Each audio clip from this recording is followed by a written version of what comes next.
Every World Cup does something no other tournament can do. It takes players nobody outside their own country had heard of and turns them into names. The whole world knows by the time the final whistle blows. Pelé was 17 in 1958. He arrived in Sweden as a promising teenager. He left as a phenomenon. In 2002, nobody outside Germany knew who Miroslav Klose was. By the end of the tournament, they did.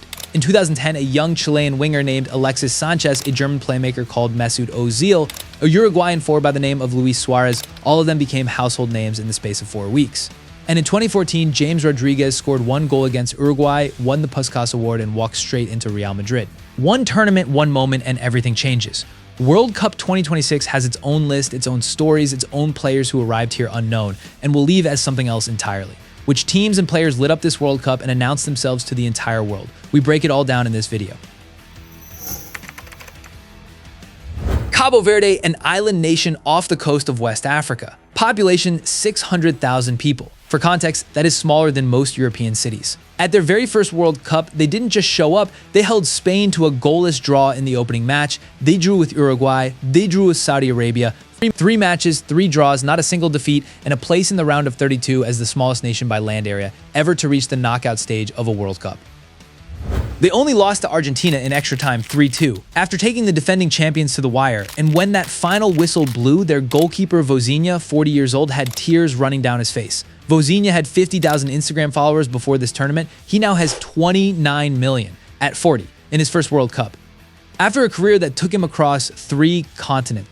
Cabo Verde didn't sneak into this tournament through the back door. They topped their African qualifying group ahead of Cameroon. They earned every point they got, and they showed the world that football truly belongs to everyone. The Blue Sharks' parting shot, a long-range goal against Argentina, was voted the best goal of the round of 32. They left the tournament with their heads held high. If this story gave you goosebumps, hit the like button. Seriously, this is what football is about. Norway's last World Cup was in 1998. An entire generation of Norwegian fans had never seen their national team at this tournament. Then came Erling Haaland. Norway didn't just qualify, they dominated European qualifying. 8 wins from 8 games. Haaland scored 16 goals in those 8 matches, more than double the next highest scorer in the whole of European qualifying. And then, in the round of 16, they faced Brazil, one of the most decorated nations in the history of this competition, 5-time world champions, managed by Carlo Ancelotti, with Vinicius Jr. and Cunha and Casemiro. Norway won 2-1, Haaland scored, Norway went through. They eventually lost to England in the quarterfinal 2-1 in a match that could have gone either way, but the story of this tournament for Norway is already written. A nation that waited 24 years for a World Cup finally got one, and they knocked out Brazil. Haaland finishes the tournament with 5 goals, cementing his status as one of the most dangerous forwards in the world on the biggest stage. And Norway?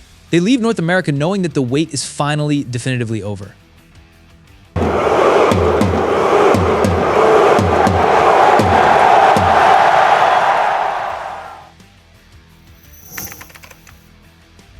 His name is Gilberto Mora. He plays for Club Tijuana in Liga MX. He turned 17 years and 240 days old on the day of his first World Cup appearance, making him the youngest Mexican player ever to start a World Cup match, breaking a record that had stood for nearly a century. And he was outstanding.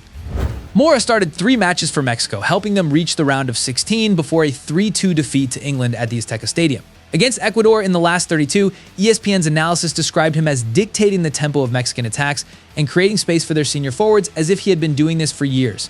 After the England match, he swapped shirts with Jude Bellingham on the pitch, one player who has already become a superstar, one who is about to. The transfer race that has followed is extraordinary. Liverpool have made formal contact. Real Madrid are described as long-term admirers, and Mora has made no secret of the fact that playing for them is his dream. Arsenal, Barcelona, Manchester City, Chelsea, Bayern Munich, PSG, according to reports, every one of them is monitoring the situation. His release clause is set at 25 million euros. His actual market value is already estimated above 40 million and rising every week. 17 years old, 600 minutes of World Cup football, and the most crowded transfer queue in the sport right now. Which club do you think Mora should join? Drop it in the comments, Real Madrid, Liverpool, or someone else. Let's see what you think. In 2022, Morocco became the first African nation to reach a World Cup semifinal. At this tournament, they are back, and they have already matched that run. But the story of Morocco at this World Cup is not just about the team. It is about an 18-year-old central midfielder named Ayoub Bouadi who walked into a match against Brazil, against the Seleção, against one of the most technically gifted midfields in world football, and completely dominated. Boadi plays in League One. He had never played at a Senior World Cup before. Brazil have Casemiro, they have Gerson, they have players who have been at the elite level for a decade. It didn't matter. Boadi controlled the tempo, found passes others didn't see, and helped hold Brazil to a 1-1 draw in the group stage. FIFA's own statistical report after the match noted his pass completion rate and his ball recoveries as among the highest on the pitch for either side. Morocco then went on to beat the Netherlands on penalties in the last 16. They beat Canada 3-0 in the quarterfinals. They lost to France in the semifinal 2-0, to the team most analysts believe will win the whole tournament. Boadi is 18. He has barely started. And if Morocco's performances here have shown anything, it is that African football is no longer waiting for respect. It is demanding it. Before the Paraguay match, France looked unstoppable on paper. 14 goals scored, 2 conceded. Senegal 3-1, Sweden 3-0, Norway 3-2. A machine that simply could not be stopped. Then came Paraguay. And that match told a completely different story. And it might be the most important story of France's entire campaign. Paraguay came to Philadelphia ranked 41st in the world. Having already beaten Germany on penalties, they played with 5 at the back, they defended with a low block, and they played dirty, deliberate fouls, cheap shots off the ball, elbows in faces. Matias Galarza caught Mbappe with an arm. Andres Cubas got involved in a shoving match with the French captain. The heat was 38 degrees Celsius. France struggled for 80 minutes, created almost nothing of quality. And then Mbappe stepped up and converted the penalty calmly, coolly, like it meant nothing, his 7th goal of the tournament. After the match, he said something that summed up exactly why France are so dangerous.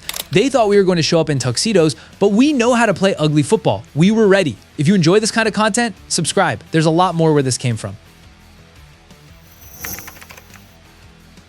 One more thing, not a revelation, not a surprise, just a gift that this World Cup gave to every single football fan watching before the final, before the trophy, before everything else was decided. England against France, 3rd place, Miami, 10 goals.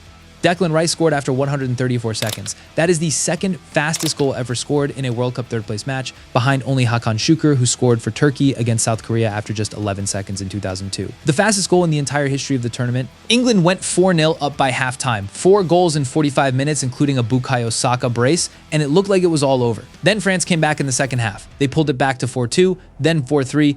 For a spell in the second half, this felt like the most extraordinary comeback in World Cup 3rd place history, but England found 2 more. Held their nerve, 1-6-4. The 3rd place match has a reputation for being the game nobody wants to play. But statistically, it has averaged more goals per game than the final itself across 92 years of World Cup history.